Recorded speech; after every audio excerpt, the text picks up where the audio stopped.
नमस्कार साथियों, कैसे हो आप सब। उम्मीद है सब अच्छे होंगे। स्वागत है आपका एक बार फिर से इस नए सेशन में। देखिए, हम आरबीएससी किताबों को ऑब्जेक्टिव सवालों के माध्यम से पढ़ रहे हैं। हमने कक्षा 6 को कवर कर लिया है। कक्षा 7 जो है हमारा राजस्थान, उसके शुरुआती 5 अध्याय हम कवर कर चुके हैं।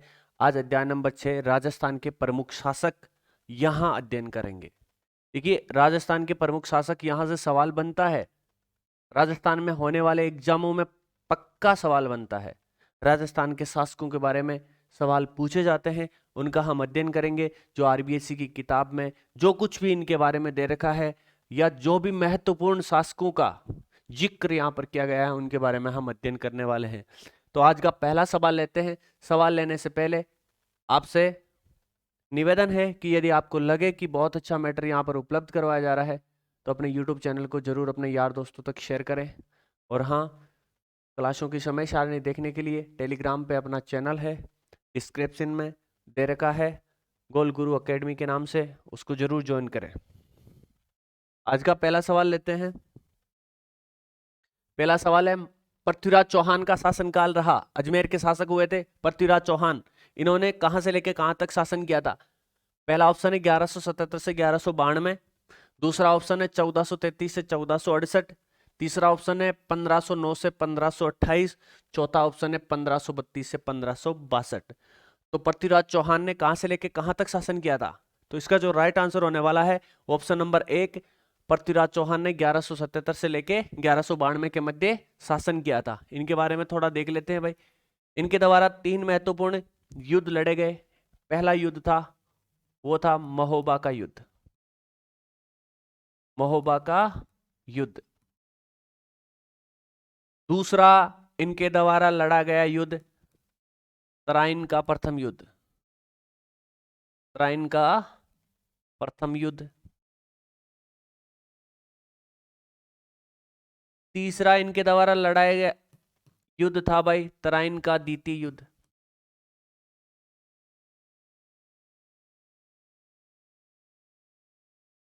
तीन महत्वपूर्ण युद्ध पृथ्वीराज चौहान द्वारा लड़े गए। महोबा का युद्ध, तराइन का प्रथम युद्ध और तराइन का द्वितीय युद्ध। प्रथम युद्ध में इन्होंने विजय हासिल की, द्वितीय युद्ध में यह हार गए। महोबा का युद्ध लड़ाया गया 1182 ईस्वी में। 1182 ईस्वी में। तराइन का प्रथम युद्ध 1191 ईस्वी में। और तराइन का द्वितीय युद्ध 1192 ईस्वी में लड़ा गया भाई। तो ये तीनों युद्ध आप पृथ्वीराज चौहान के याद रखेंगे। इन्होंने शासन किया था 1177 से 1192 के मध्य। देखिए, मेवाड़ के एक शासक हुए थे कुंभा। कौन? कुंभा। इनका शासन काल था भाई 1433 से 1468 के मध्य। महत्वपूर्ण शासक थे, मेवाड़ के आगे अध्ययन करने वाले हैं हम इनके बारे में भी। 1509 से 1528 मेवाड़ के एक शासक हुए थे राणा सांगा। मेवाड़ के एक शासक हुए थे राणा सांगा। उनका शासनकाल है 1509 से लेकर 1528 तक। 1527 में एक महत्वपूर्ण युद्ध भी इनके द्वारा लड़ा गया था, जिनके आगे हम चर्चा करेंगे। देखिए, 1532 से 1562 मारवाड़ के एक शासक हुए थे मालदेव। मारवाड़ के एक शासक हुए थे मालदेव। उनका ये कार्यकाल है 1532 से लेकर 1562। ये कार्यकाल उनका ही यहाँ पर हम लेकर आए हैं ऑप्शन में, जो आपकी आरबीएससी की किताब में मेंशन किए हुए हैं बड़े बड़े अक्षरों में। तो यहाँ से सवाल बन सकता है, तो आपको पढ़ना चाहिए। कोम्बा और सांगा कहाँ के शासक थे? मेवाड़ के शासक थे। और मालदेव कहाँ के थे? मारवाड़ के थे। याद रखोगे ये। अगला सवाल लेते हैं। विद्यापति गौड़, वागीश्वर, जयानक, विश्वरूप जनार्दन, चंद्रबरदाई, पृथ्वी भट्ट जैसे लेखक व कवि इनके दरबार की शोभा बढ़ाते थे। देखिए, 6 लेखक और कवि के नाम यहाँ पर दे रखे हैं। विद्यापति गौड़, वागीश्वर, जयानक, विश्वरूप जनार्दन, चंद्रबरदाई, पृथ्वीराज भट्ट। ये किनके दरबार की शोभा बढ़ाते थे? तो ये शोभा बढ़ाते थे भाई पृथ्वीराज चौहान के दरबार की। पृथ्वीराज चौहान के दरबार में ये महानुभाव लोग मौजूद रहते थे। वी वी वी एक जयानक, जयानक, एक चंद्रबरदाई और एक इनके नाम के ही थे भाई पृथ्वी भट्ट। पूछा जाता है एग्जाम में, बहुत बार पूछा जाता है। ये 6 नाम आप याद रखोगे। वी से विद्यापति गौड़, वागीश्वर, विश्वरूप जनार्दन, 3V जयानक ने कौन सा ग्रंथ लिखा था, आप सभी को पता है, पृथ्वीराज विजय, विजय जय, जयानक विजय, पृथ्वीराज विजय, जयानक से विजय, जय जय, इस तरीके से आप याद रखोगे। जयानक ने कौन सा, पृथ्वीराज विजय, और चंद्रबरदाई ने पृथ्वीराज रासो ग्रंथ लिखा। याद रखोगे इनको भी। और ये जो 6 लेखक और कवि थे, ये पृथ्वीराज चौहान के दरबार की शोभा बढ़ाते थे। आगे चलते हैं, पृथ्वीराज रासो किन की रचना है, तो हमने पहले ही देख लिया कि ये पृथ्वीराज रासो चंद्रबरदाई की रचना है, चंद्रबरदाई की रचना है। अगला सवाल लेते हैं, किन के व्यक्तित्व में, आपको ऑप्शन दे रखे हैं, इनमें से बताना है कि कौन से ऐसे शासक थे जिनके व्यक्तित्व में कटार, कलम और कला की त्रिवेणी थी। मतलब उनके व्यक्तित्व में कटार और कलम तथा कला की त्रिवेणी झलकती थी। क्या वो महाराणा प्रताप थे, मालदेव थे, महाराणा कुंभा थे, या इनमें से कोई नहीं थे? तो इसका जो राइट आंसर है वो थे महाराणा कुंभा। देखिए ये एक वीर शासक थे, इस कारण हम बोलते हैं कटार के धनी, मतलब व्यक्तित्व में इनके कटार झलकती थी। कलम मतलब ये अच्छे रचनाकार थे, अच्छे लेखक थे, तो कलम भी इनके व्यक्तित्व में झलकती थी। और कला प्रेमी थे भाई ये। तो कटार, कलम और कला की त्रिवेणी किनके व्यक्तित्व में, महाराणा कुंभा के व्यक्तित्व में झलकती थी। आगे चलते हैं, मेवाड़ में स्थित कितने दुर्ग, 84 दुर्गों में से 32 दुर्ग अकेले किनके द्वारा बनाए गए भाई? ऐसा कौन सा शासक था जिन्होंने मेवाड़ के 84 दुर्गों में से अकेले ने ही 32 दुर्गों का निर्माण करवा दिया था? तो वो कौन थे भाई? वो थे महाराणा कुंभा। महाराणा कुंभा थे। कौन? महाराणा कुंभा। याद रखोगे, बहुत इंपॉर्टेंट सवाल है भाई। राणा सांगा, राणा संग्राम सिंह, इनके बारे में भी आगे देखेंगे, दोनों एक ही नाम है। वास्तविक नाम क्या था राणा सांगा का, दूसरा नाम या वास्तविक नाम क्या था? संग्राम सिंह। राणा सांगा को संग्राम सिंह भी बोलते हैं। आगे चलिए, सांस्कृतिक दृष्टि से मेवाड़ के इतिहास का स्वर्ण युग, सांस्कृतिक दृष्टि से मेवाड़ के इतिहास का स्वर्ण युग किन के शासनकाल को कहा जाता है भाई? वेरी वेरी इंपॉर्टेंट सवाल। क्या उदय सिंह के शासनकाल को कहा जाता है, महाराणा प्रताप के शासनकाल को कहा जाता है, अमर सिंह के शासनकाल को कहा जाता है, या फिर महाराणा कुंभा? तो सांस्कृतिक दृष्टि से मेवाड़ के इतिहास का स्वर्णकाल जो है वो महाराणा कुंभा का शासनकाल कहलाता है भाई। ये क्या थे? ये दादाजी थे, ये पिताजी, ये पोते, मतलब तीनों क्रम वाइज पीढ़ी है। उदय सिंह के पुत्र कौन? महाराणा प्रताप। महाराणा प्रताप के पुत्र कौन? अमर सिंह। तो ये भी आप याद रखोगे। आगे चलते हैं, कुंभा ने कौन से दुर्गों का निर्माण करवाया भाई? आपको ऑप्शन दे रखे हैं, इनको देख के बताना है कि निम्न में से कौन से दुर्गों का निर्माण महाराणा कुंभा के द्वारा करवाया गया। अचलगढ़ दुर्ग, बसंती का दुर्ग या बसंतीगढ़ दुर्ग, बोहमट का दुर्ग, या उपयुक्त सभी? तो जो इसका राइट आंसर होने वाला है वो है ऑप्शन नंबर 4। ये जो तीनों दुर्ग है वो कुंभा द्वारा निर्मित है। अचलगढ़ का दुर्ग कहाँ है? ये सिरोही में है भाई।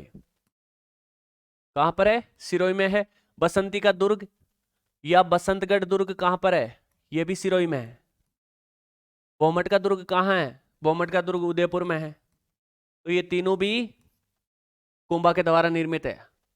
कुंभा ने मचान दुर्ग, मचान कहां पर है? उदयपुर में। कुंभा ने मचान दुर्ग का निर्माण भी करवाया, कुंभलगढ़ का भी निर्माण करवाया। कुंभलगढ़ दुर्ग कहां पर है? राजसमंद में। आगे पढ़ेंगे, महाराणा प्रताप का यहां पर जन्म हुआ था। तो कुंभलगढ़ दुर्ग का निर्माण भी किन्होंने करवाया? कुंभा जी ने करवाया भाई। चित्तौड़गढ़ दुर्ग में स्थित जो विजय स्तंभ है, कौन सा?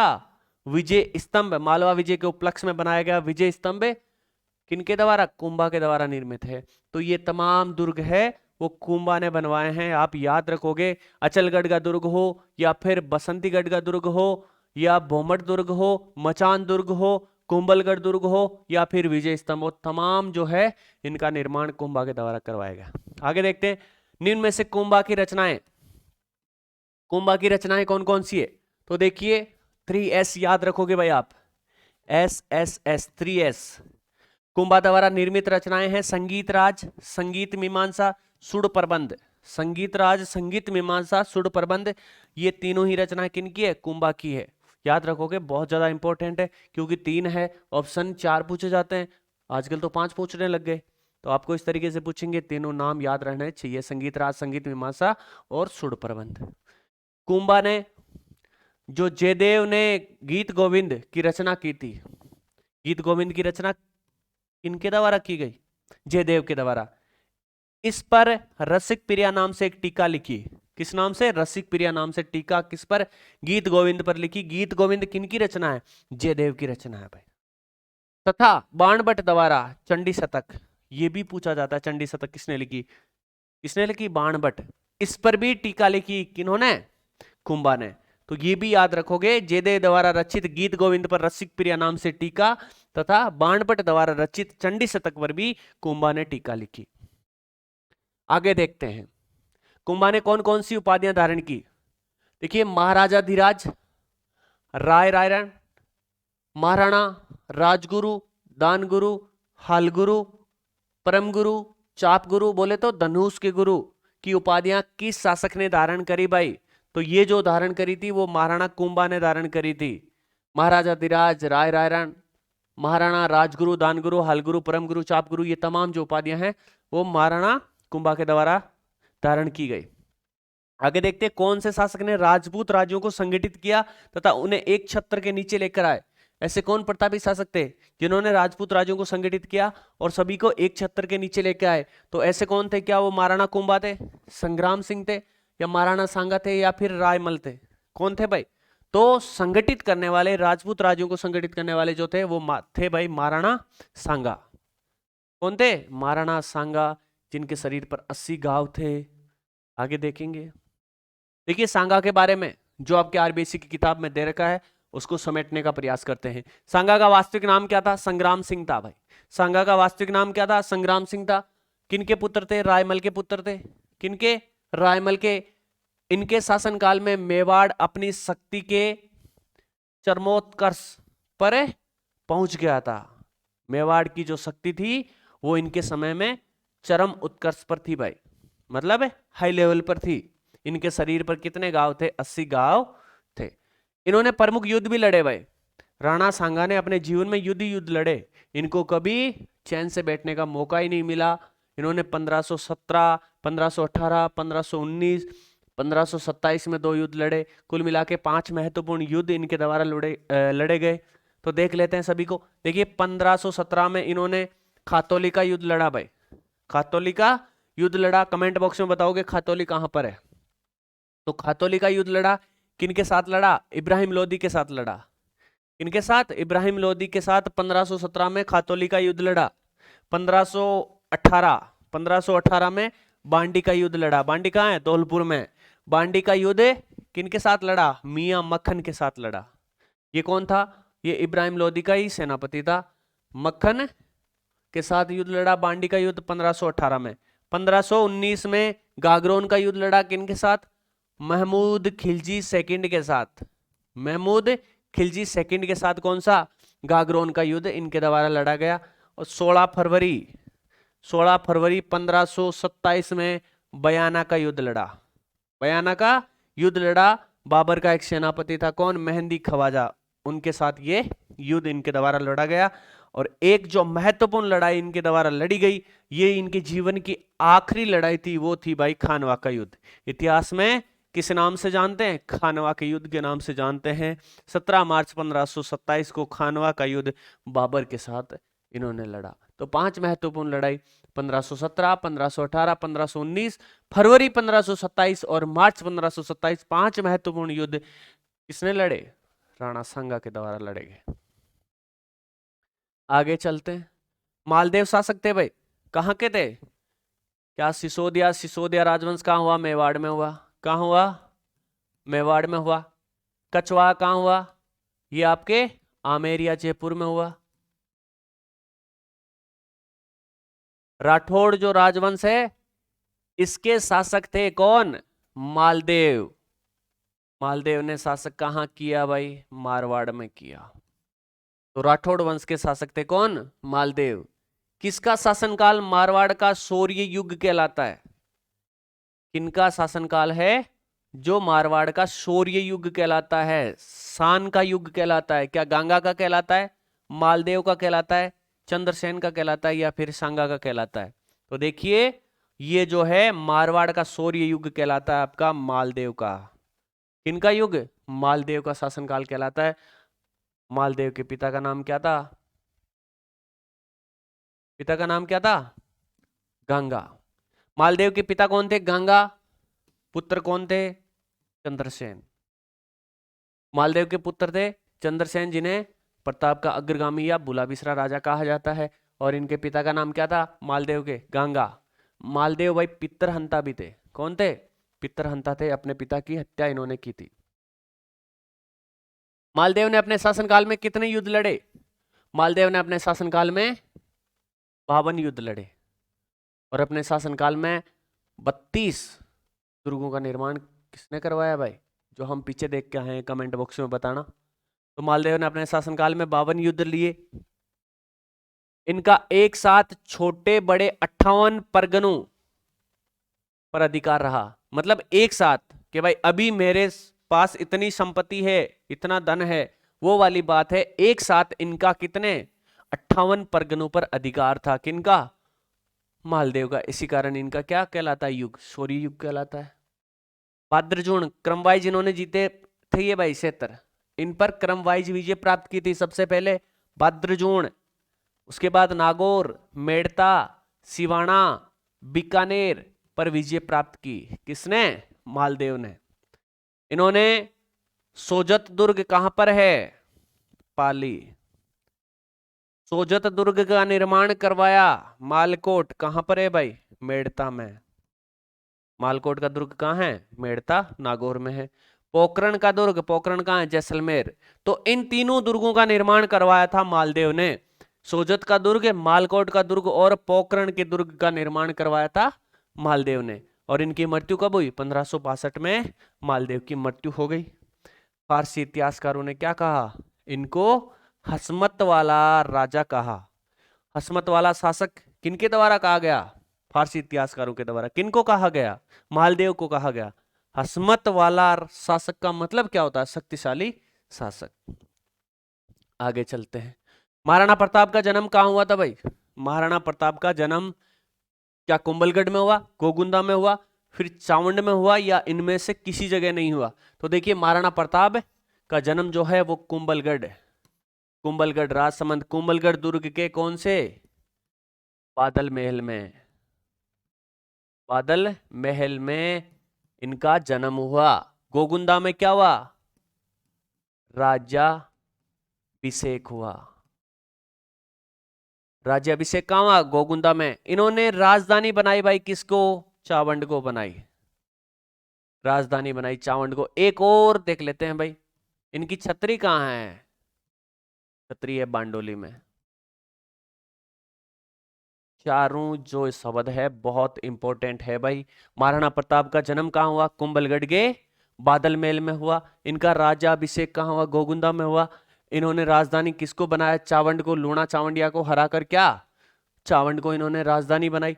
और इनकी छतरी कहां पर है? बांडोली में इनकी छतरी बनी हुई है। अब देख लेते हैं महाराणा प्रताप के बारे में जो आपकी आरबीसी की किताब में दे रखा है। जन्म कब हुआ भाई? 9 मई 1540 में महाराणा प्रताप का जन्म हुआ। कब हुआ?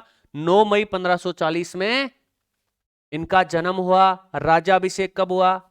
जब उदय सिंह की मृत्यु हुई 28 फरवरी 1572 को इनका राज्याभिषेक हुआ। मृत्यु कब हुई इनकी? मृत्यु हुई 19 जनवरी 1597 में।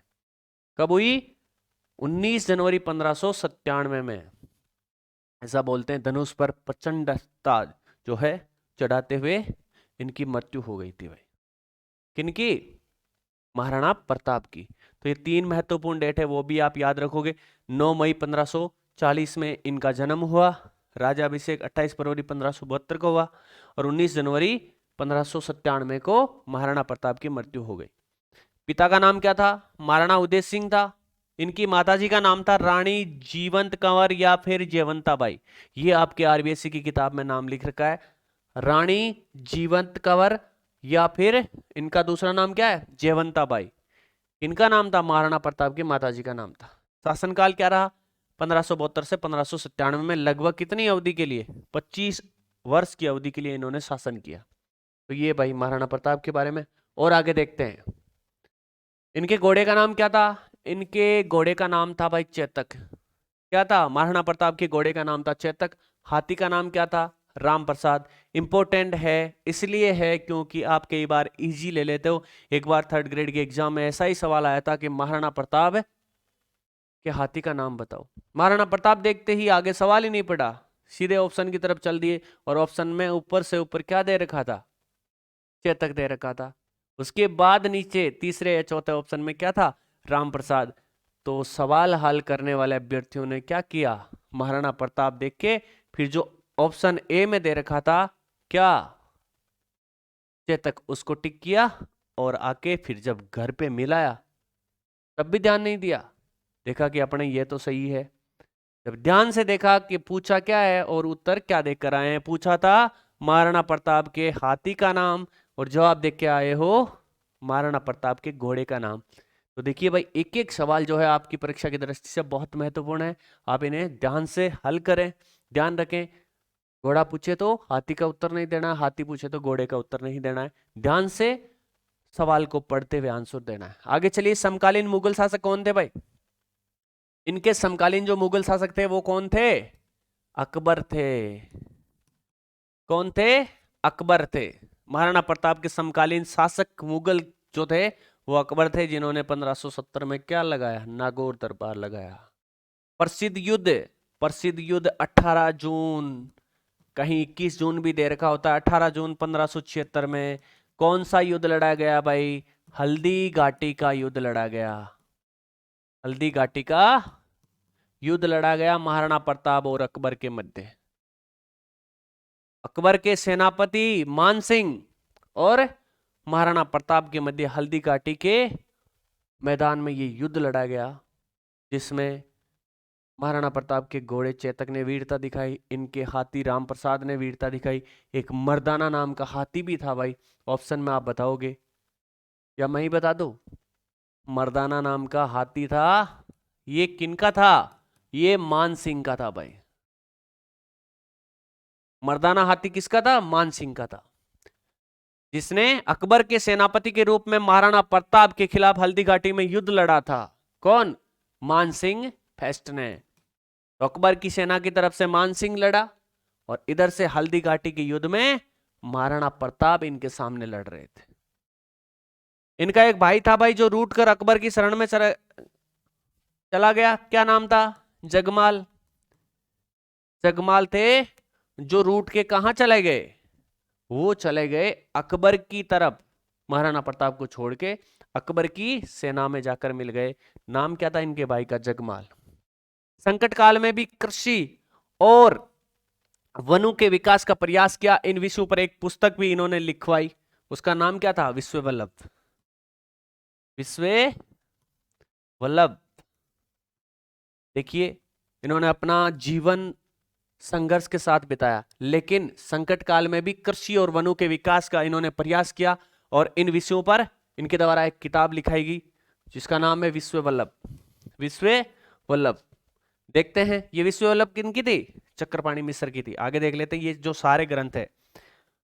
इनके कार्यकाल में मूर्तमाला, कौन सा? मूर्तमाला, व्यवहार आदर्श, विश्व वल्लभ और राजा अभिषेक पद्धति, ये चार जो महत्वपूर्ण ग्रंथ है चक्रपाणी मिश्र के द्वारा, चक्रपाणी मिश्र के द्वारा लिखे गए। चक्रपाणी मिश्र के द्वारा मूर्तमाला, व्यवहार आदर्श, विश्व वल्लभ और राजा अभिषेक पद्धति नामक चार ग्रंथ है जो महाराणा प्रताप के शासनकाल में लिखे गए, और जो महाराणा प्रताप के इतिहास के बारे में बताते हैं। आगे चलते हैं भाई। महाराजा राय सिंह कहां के शासक हुए थे जिन्होंने राय सिंह प्रशस्ति लिखवाई? राय सिंह, जिन्होंने राय सिंह प्रशस्ति लिखवाई, ये कहां के शासक थे? क्या मेवाड़ के थे, बीकानेर या भरतपुर या जयपुर के? तो ये थे भाई आपके बीकानेर के। कहां के शासक थे? राय सिंह बीकानेर के शासक थे। इनका शासनकाल देख लेते हैं। इनका शासनकाल था 1574 से लेकर 1612 तक। 1574 से लेकर 1612 तक शासनकाल रहा महाराजा राय सिंह का। जन्म हुआ 20 जुलाई 1541 में। देखिए, जो आपकी आरबीएससी की किताबों में दे रखा है उनकी जन्म डेट ही हम पढ़ रहे हैं, क्योंकि जो आरबीएससी की किताब में जो भी शब्द दिया गया है वो परीक्षा की दृष्टि से बहुत ज्यादा महत्वपूर्ण है। तो इनका जन्म 20 जुलाई 1541 को हुआ। शासनकाल 1574 से 1612 के मध्य। पिता राव कल्याणमल, माता रत्नावती की कोख से इनका जन्म हुआ। समकालीन मुगल शासक कौन थे भाई? देखिए जो मुगल शासक हुए, बाबर, बाबर का हुमायूं, हुमायूं का अकबर, अकबर का जहांगीर, जहांगीर का शाहजहां, शाहजहां का औरंगजेब। उसके बाद जो फिर 7 हुए थे उनके नाम आपको किनके बताने, कमेंट बॉक्स में बताने। तो इनमें जो इनके शासनकाल में जो 2 मुगल शासक हुए उनके नाम थे, एक तो अकबर, एक जहांगीर। इन्होंने 2 मुगल शासकों के समकालीन क्या किया? शासन किया था, या इनके शासन के दौरान समकालीन जो मुगल शासक थे वो थे अकबर और जहांगीर। क्योंकि आपको पता है अकबर का जो शासनकाल रहा वो 1605 के आसपास रहा, और उसके बाद 6-7 साल किनके? जहांगीर के समकालीन राय सिंह ने शासन किया। अपने रण कौशल से इन्होंने क्या? गुजरात को जीता, काबुल, कंधार एवं दक्षिणी भारत के अभियानों को सफल बनाया। इन्होंने मुगल शासकों के द्वारा इनको अभियान पर भेजा गया था, जहां पर अपने रण कौशल के कारण गुजरात को जीता, काबुल को जीता, कंधार को जीता, और दक्षिणी भारत के तमाम अभियान जो है इन्होंने सफल बनाने का कार्य किया। इनको देखिए, दानशीलता के कारण राजपूताने का कर्ण भी कहा गया है। राजपूताने का कर्ण किनको कहा गया है? राज सिंह को। किनको? राज सिंह को राजपूताने का कर्ण कहा गया है। किनके द्वारा? मुंशी देवी प्रसाद। मुंशी देवी प्रसाद ने कहा है। किनको कहा है? राज सिंह को। क्या कहा है? राजपूताने का कर्ण कहा है। जूनागढ़ दुर्ग का निर्माण करवाया भाई। क्या करवाया? राज सिंह ने जूनागढ़ दुर्ग का निर्माण करवाया। जूनागढ़ दुर्ग कहाँ है? बीकानेर में है। जिसे क्या कहते हैं? बताओगे कमेंट बॉक्स में इसका दूसरा नाम।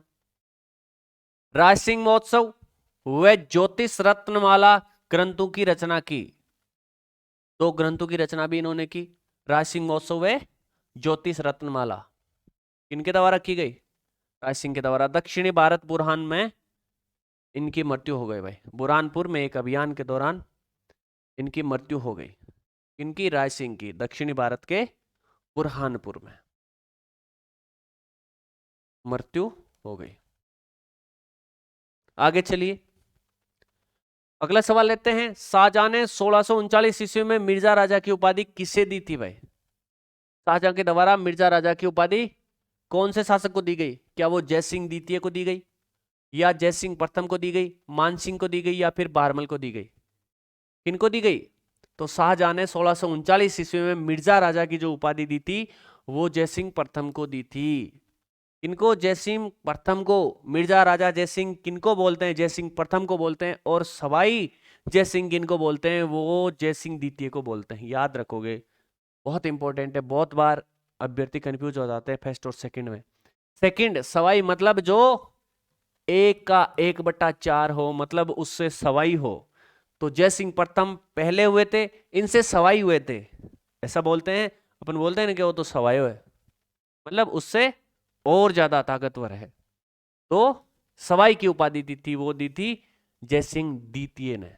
जयसिंह द्वितीय को दी गई सवाई की उपाधि। किनके द्वारा दी गई वो आगे हम देखने वाले हैं। जयसिंह प्रथम को शाहजहां ने मिर्जा राजा की उपाधि दी थी। देखिए इनके बारे में देख लेते हैं। इनका वंश कौन था? इनका वंश था कछवाहा, जयपुर का, आमेर का। आमेर में इन्होंने शासन किया। इनका जो वंश है वो कछवाहा वंश था। शासनकाल क्या रहा? 1621 से 1667 के मध्य इन्होंने शासन किया। समकालीन मुगल शासक 3 जो मुगल शासक थे उनके समकालीन इन्होंने शासन किया। जहांगीर, शाहजहां और औरंगजेब, इन तीनों के समकालीन शासन किन्होंने किया? मिर्जा राजा जयसिंह ने। पहला अभियान अहमदनगर के मलिक अंबर के विरुद्ध था। पहला अभियान कहां था? मिर्जा राजा का पहला अभियान था अहमदनगर, गुजरात में। अहमदनगर के मलिक अंबर के विरुद्ध। औरंगजेब ने दक्षिण में शिवाजी के विरुद्ध अभियान में भी इनको भेजा था। कहां पर? दक्षिण भारत में शिवाजी के खिलाफ अभियान में मिर्जा राजा जय सिंह को भेजा था। किसके द्वारा भेजा गया? औरंगजेब के द्वारा। यह भी याद रखोगे।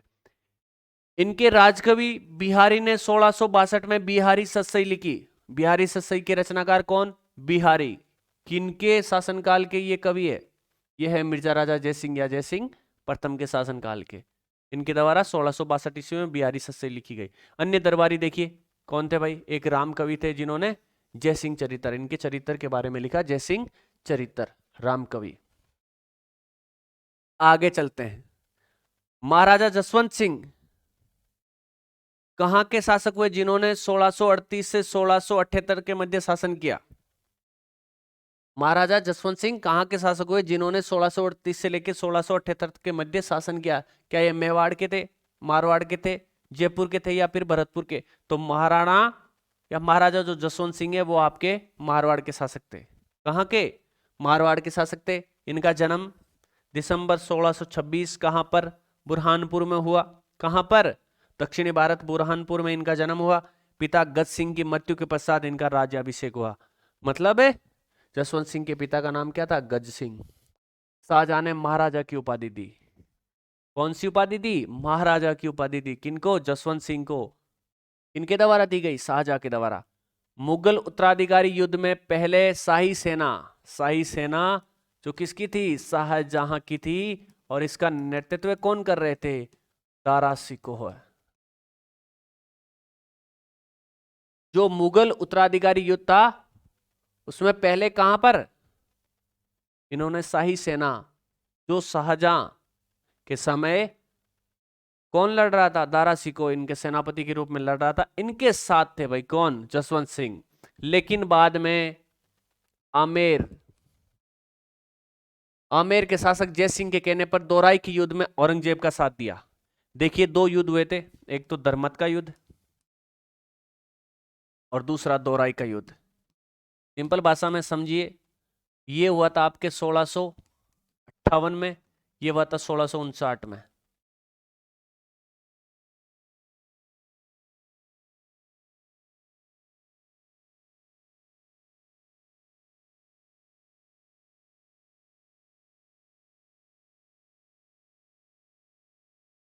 हाँ, धर्मत का युद्ध जो है 1658 में और दोराई का युद्ध 1659 में।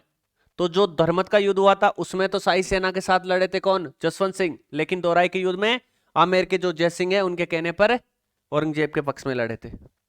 दक्षिण भारत में औरंगाबाद के निकट जसवंतपुरा नगर बसाया भाई। जसवंतपुरा नगर बसाया कहां? दक्षिण भारत में। किसके पास? औरंगाबाद के पास। इनकी देखिए महत्वपूर्ण रचनाएं हैं।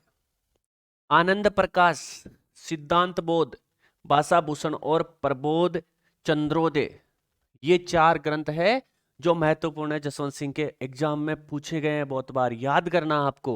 देखिए सिद्धांत की भाषा में आनंद की प्राप्ति होती है, सिद्धांत की भाषा में आनंद की प्राप्ति होती है। तो सिद्धांत से सिद्धांत बोध, भाषा से भाषा भूषण, आनंद से आनंद प्रकाश और एक प्रबोध चंद्रोदय, ये भी याद रखोगे। ये 4 जो रचना है वो जसवंत सिंह की है। जसवंत सिंह की मृत्यु पर औरंगजेब ने क्या कहा कि आज मेरा धर्म विरोधी मारा गया, या फिर आज कुफ्र का दरवाजा टूट गया। कुफ्र का दरवाजा टूट गया, इसका मतलब है कि आज मेरा धर्म विरोधी मारा गया, क्योंकि जसवंत सिंह हिंदू धर्म में आस्था रखने वाले थे और औरंगजेब मुस्लिम धर्म में आस्था रखने वाला था, एक कट्टर था भाई औरंगजेब। 1652 से लेके 1680 तक मेवाड़ में शासन किसने किया? अगला सवाल है, 1652 से लेके 1680 तक मेवाड़ में शासन किसके द्वारा किया गया भाई? क्या वो महाराजा राज सिंह प्रथम थे, उदय सिंह थे, महाराणा प्रताप थे या फिर अमर सिंह थे? तो इसका जो राइट आंसर होने वाला है वो है महाराजा राज सिंह प्रथम। इनके द्वारा 1652 से 1680 के मध्य शासन किया गया। पिता कौन थे? महाराणा जगत सिंह। कौन थे? महाराणा जगत सिंह। उत्तराधिकारी युद्ध में औरंगजेब का साथ दिया इन्होंने। किसका साथ दिया? औरंगजेब का साथ दिया। किंतु औरंगजेब की कैसी नीतियां, धार्मिक नीतियों के कारण राज सिंह इनके विरोधी बन गए। कट्टर था भाई औरंगजेब, कट्टर था, इस कारण राज सिंह इनके विरोधी हो गए। ब्रज सिंह गोवर्धन नाथ श्रीनाथ की मूर्ति लेकर आए। कौन? ब्रज सिंह गोवर्धन नाथ या श्रीनाथ जी की मूर्ति लेकर आए। गोस्वामी भक्तों को किसने शरण दी? राज सिंह ने शरण दी थी, जिस कारण है कौन नाराज हुए? औरंगजेब नाराज हुआ। सिहाड़ नाथ द्वारा में श्रीनाथ जी की मूर्ति वे कांकरोली राजसमंद में द्वारिकाधीश मूर्ति स्थापित कर मंदिर बनवाए। ये दो महत्वपूर्ण मंदिर भी राज सिंह के द्वारा बनवाए गए। इसके कारण औरंगजेब और नाराज हुआ और इनके बीच 36 का आंकड़ा हो गया भाई। सिहाड़ नाथ द्वारा में किनका मंदिर है? श्रीनाथ जी का मंदिर है। कांकरोली राजसमंद में किनका मंदिर है? द्वारकाधीश जी का मंदिर है। यह भी याद रखोगे। इनके द्वारा बनाए गए, राज सिंह के द्वारा। अंबा माता का मंदिर वे राजसमंद झील भी बनवाई। अंबा माता का मंदिर कहाँ है? उदयपुर में है। कहां पर है? उदयपुर में है। और एक राजसमंद झील भी बनवाई। इनके शासनकाल में, किनके शासनकाल में? राज सिंह के शासनकाल में 1661 ईस्वी में पंडित कौन? रणछोड़ भट्ट तेलंग। रणछोड़ भट्ट तेलंग ने राज प्रशस्ति नामक ग्रंथ लिखा था। इन्होंने 9 महीनों तक राजसमंद में रहकर संस्कृत, कौन सी भाषा? संस्कृत भाषा में 25 बड़ी शिलाओं पर इसे उत्कीर्ण करवाया था। उत्कीर्ण करवाया था भाई। कौन सी भाषा में? संस्कृत भाषा में। कितनी बड़ी शिलाएं? 25 बड़ी शिलाओं पर। किसने? रणछोड़ भट्ट तेलंग द्वारा। कौन सी प्रशस्ति? राज प्रशस्ति। याद रखोगे, राज प्रशस्ति किसने लिखवाया? रणछोड़ भट्ट तेलंग। भाषा कौन सी? संस्कृत। कितनी शिलाओं पर? 25 शिलाओं पर। याद रखोगे। किनके शासनकाल में? राज सिंह के शासनकाल में। शिलालेख मेवाड़ के राजवंश से संबंधित है। किससे संबंधित है? मेवाड़ के राजवंश से संबंधित है। इनके अनुसार मेवाड़ राजवंश का प्रारंभ कहां से? अरे राज सिंह प्रशस्ति है, उसके अकॉर्डिंग जो मेवाड़ का राजवंश है वो प्रभु श्री राम से हुआ है। श्री राम से लेकर मेवाड़, श्री राम से लेकर मेवाड़ के उस समय के महाराणा अमर सिंह द्वितीय तक, यानी कुल 76 पीढ़ियों के इतिहास का वर्णन करता है। मेवाड़ की कितनी 76 पीढ़ियों का वर्णन करता है? कौन करता है? ये करता है भाई आपका राज सिंह प्रशस्ति। ये देश का सबसे बड़ा शिलालेख भी है, ये याद रखो। आगे चलिए। ज्योतिष के अध्ययन के लिए जंतर मंतर नाम से 5 वेधशालाएं बनवाई। ऐसे कौन से शासक थे जिन्होंने ज्योतिष के अध्ययन के लिए जंतर मंतर नाम से 5 वेधशाला बनवाई? क्या वो मिर्जा राजा जयसिंह थे? इनको क्या बोला गया है? जयसिंह फर्स्ट। सवाई जयसिंह जिनको जयसिंह सेकंड बोला गया। बहारमल और भगवंतास। बहारमल कौन थे? अकबर की अधीनता स्वीकार करने वाले पहले राजपूत शासक थे। कौन? बहारमल। अकबर की अधीनता स्वीकार करने वाले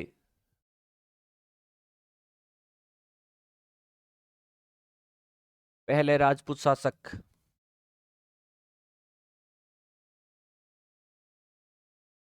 कौन? बहारमल।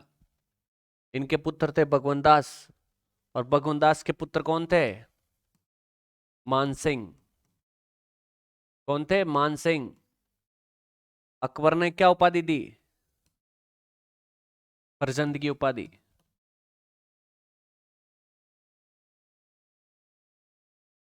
मानसिंह को फर्जंद की उपाधि किसने दी? अकबर के द्वारा दी गई। मानसिंह किनके पुत्र थे? भगवंतास के। भगवंतास किनके पुत्र थे? बहारमल के। बहारमल अकबर की अधीनता स्वीकार करने वाले पहले राजपूत शासक थे। कहाँ के थे? आमेर के शासक थे। ज्योतिष के अनुसार जंतर मंतर नाम से 5 वेधशालाएं बनवाने वाले कौन थे? वो थे आपके सवाई जयसिंह, बोले तो जयसिंह सेकंड। इनका जन्म कब हुआ? 1688 ईस्वी में हुआ। शासनकाल रहा 1699 में से 1743। 1699 से लेकर 1743, लगभग 44 साल तक इन्होंने शासन किया। औरंगजेब ने कौन सी उपाधि दी? सवाई की उपाधि दी। मतलब है सवाई की उपाधि देने वाले कौन थे? औरंगजेब थे भाई। इनको राज सिंह, सॉरी जयसिंह सेकंड को, आमेर के शासक जयसिंह सेकंड को सवाई की उपाधि औरंगजेब के द्वारा दी गई। राजस्थान के इतिहास में इनको महान शासक, किनको? सवाई जयसिंह को सेनापति, क्योंकि औरंगजेब की सेनाओं का क्या किया था? दक्षिण के बहुत सारे अभियानों में इन्होंने बागडोर संभाली थी। तो सेनापति, विद्वान, आश्रयदाता, नक्षत्र एवं गणित विद्या के ज्ञाता के रूप में जानते हैं। किनको? सवाई जयसिंह को। ये भी आप याद रखोगे। जयपुर शहर की स्थापना किसने की थी? 1727 ईस्वी में। 1727 ईस्वी में सवाई जयसिंह के द्वारा की गई जयपुर की स्थापना, और आमेर के स्थान पर जयपुर को राजधानी बनाया। आमेर के स्थान पर जयपुर को राजधानी बनाया किसने? सवाई जयसिंह ने। 1725 में नक्षत्र की गति की गणना करने हेतु एक शुद्ध सारणी का निर्माण करवाया। कब है? 1725 में नक्षत्र की गति की गणना करने हेतु एक शुद्ध सारणी का निर्माण करवाया, जिसका नाम तत्कालीन मुगल बादशाह थे कौन? मोहम्मद शाही। उनके नाम पर जीज ए मोहम्मद शाही रखा। क्या नाम रखा? जीज ए मोहम्मद शाही। जीज ए मोहम्मद शाही का निर्माण करने वाले कौन थे? वो थे सवाई जयसिंह। ज्योतिष विद्या पर जयसिंह कारी का ग्रंथ भी इनके द्वारा लिखा गया। तो जयसिंह का तो जयसिंह नाम से आपको याद रह जाएगा। इस दौरान ज्योतिष यंत्रों पर सिद्धांत सम्राट व यंत्र राज ग्रंथ भी लिखे गए। इनके शासनकाल के दौरान ज्योतिष यंत्रों पर सिद्धांत सम्राट, कौन सा? सिद्धांत सम्राट व यंत्र राज ग्रंथ भी लिखे गए। इन्होंने 5 वेधशाला बनाई। कितनी? 5 वेधशाला बनाई। देख लेते हैं भाई। जयपुर, दिल्ली, बनारस, मथुरा और उज्जैन। इन 5 जगहों पर इन्होंने वेधशालाएं बनवाई। और सबसे बड़ी कौन सी भाई? जयपुर। सबसे बड़ी जयपुर। ये भी याद रखोगे। आगे चलते हैं। आगे देखिए, जाटों का अफलातून किसे कहा जाता है? जाटों का अफलातून कौन से शासक को कहा जाता है? क्या वो बदन सिंह को कहा जाता है, या फिर महाराजा सूरजमल को कहा जाता है, या फिर जवार सिंह को कहा जाता है, या इनमें से किसी को नहीं कहा जाता? तो देखिए, जाटों का अफलातून मतलब है एक्स्ट्रा बुद्धि, हम बोल सकते हैं तीव्र बुद्धि के कारण जाटों का अफलातून कहा जाता है। किनको कहा जाता है? महाराजा सूरजमल को। किनको? महाराजा सूरजमल को कहा जाता है जाटों का अफलातून। इनको जाट साम्राज्य की आंख भी कहा जाता है। जाट साम्राज्य की आंख भी कहा जाता है। किनको कहा जाता है? महाराजा सूरजमल को। देखिए कहां के थे? भरतपुर रियासत के शासक थे। भरतपुर रियासत के शासक थे महाराजा सूरजमल। सिनसिनवार जाट वंश में पैदा हुए थे। इनके पिताजी का नाम बदन सिंह था, माताजी का नाम रानी देवकी था। मतलब रानी देवकी की कोख से जन्मे। पिता का नाम बदन सिंह। सिनसिनवार जाट वंश में पैदा हुए। भरतपुर रियासत के शासक थे महाराजा सूरजमल। इनका शासनकाल रहा 1755 से लेके 1763 के मध्य। 1755 से लेके 1763 के मध्य एक छोटा सा शासनकाल इनका रहा। इन्होंने भरतपुर राज्य का विस्तार किया। क्या किया? अपने राज्य भरतपुर का विस्तार किया। कहां तक? गाजियाबाद, रोहतक, जज्जर, आगरा, धौलपुर, मैनपुरी, हाथरस, बनारस, फर्रुखनगर इलाके जीते। फर्रुखनगर, बनारस, हाथरस, मैनपुरी, धौलपुर, आगरा, जज्जर, रोहतक, गाजियाबाद तक इन्होंने क्या किया? अपने साम्राज्य का विस्तार किया। मतलब आप मान लीजिए, ये जाने पहचाने नाम लग रहे होंगे। ये कहाँ के हैं भाई? ये हरियाणा के हैं। और ये कहाँ के? आगरा, मैनपुरी, ये कहाँ के? ये यूपी के हैं। और राजस्थान में इनका खुद का शासन था। मतलब 3 राज्यों में इन्होंने शासन को फैलाया, हरियाणा, यूपी और राजस्थान में। वीर सेनानायक थे ये, चतुर कूटनीतिज्ञ थे, कला प्रेमी भी थे। 1733 में इन्होंने भरतपुर दुर्ग का निर्माण करवाया था। 1733 में भरतपुर दुर्ग का निर्माण करवाया था। और जहां पर निर्माण करवाया था उस क्षेत्र का नाम क्या था? फतेहगढ़ी।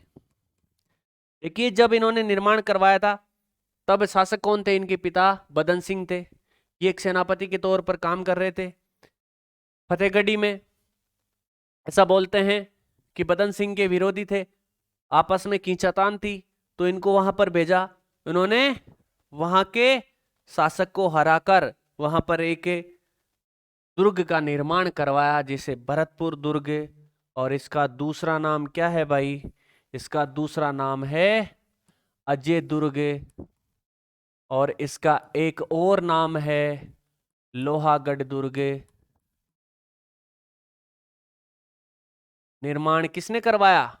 महाराजा सूरजमल ने करवाया। अजय दुर्ग कहां पर है? लोहागढ़ दुर्ग कहां पर है? तो ये भरतपुर में है भाई। भरतपुर दुर्ग का दूसरा नाम ही अजयगढ़ दुर्ग या फिर लोहागढ़।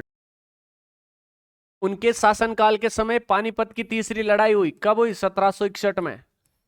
पानीपत की तीसरी लड़ाई हुई 1761 में, अहमद शाह अब्दाली व मराठाओं के मध्य। अहमद शाह अब्दाली व मराठाओं के मध्य। ऐसा बोलते हैं कि इस युद्ध में मराठाओं को घमंड था, इस कारण महाराजा सूरजमल का साथ नहीं लिया और बुरी तरीके से हारे। और ऐसा बोलते हैं कि इस युद्ध में मराठा सेनाओं में महिलाओं भी शामिल थी, महिला शामिल थी। तो इस कारण सूरजमल ने कहा कि ये युद्ध नीति के खिलाफ है, महिलाओं को आपको युद्ध के मैदान में नहीं ले जाना चाहिए। आप बोलो तो आप हमारे दुर्ग में इनको छोड़ दीजिए, हमारी जिम्मेदारी रहेगी इनकी सुरक्षा की। लेकिन मराठों ने एक नहीं सुनी, युद्ध में पराजित हुए। फिर ऐसा बोलते हैं कि सुरक्षा करी थी भाई मराठों की। इस युद्ध में जब अहमद शाह अब्दाली की सेना ने मराठों पर खतरनाक वार किया, तब सहायता किसने की? महाराजा सूरजमल ने अपने दुर्ग में इनकी सहायता की। और ऐसा बोलते हैं कि मराठाओं के सैनिकों को एक एक सिक्का भी उन्होंने दिया था। इन्होंने डिग के महलों में गोपाल महल, नंद महल, केशव महल, हरिहर महल का निर्माण करवाया। डिग के महलों में हरिहर महल, केशव महल, नंद महल व गोपाल महल का निर्माण करवाया था। पुरोहित मंगल सिंह के द्वारा सुजान संवत विलास की रचना की गई। इनके शासनकाल के दौरान पुरोहित मंगल सिंह के द्वारा सुजान संवत विलास की रचना की गई। उनके दरबार में कविवर सुदन व अखेराम गर्ग जैसे विद्वान भी थे। इनके महाराजा सूरजमल के शासनकाल में दरबार में कविवर सुदन व अखेराम गर्ग जैसे। सूरजमल के बारे में कहा जाता है कि अहमद शाह ने एक बार एक महिला से कहा कि आप धर्म परिवर्तन कर लीजिए, नहीं तो आपकी बेटी की शादी मेरे साथ कर दीजिए। वो महिला शिकायत लेकर जब सूरजमल के दरबार में पहुंची तो सूरजमल ने उसके स्वाभिमान की रक्षा के लिए अहमद शाह पर आक्रमण कर दिया और आक्रमण करके उसको हराया और वहां से नूरजहां का जुल्ला उखाड़ कर ले आए।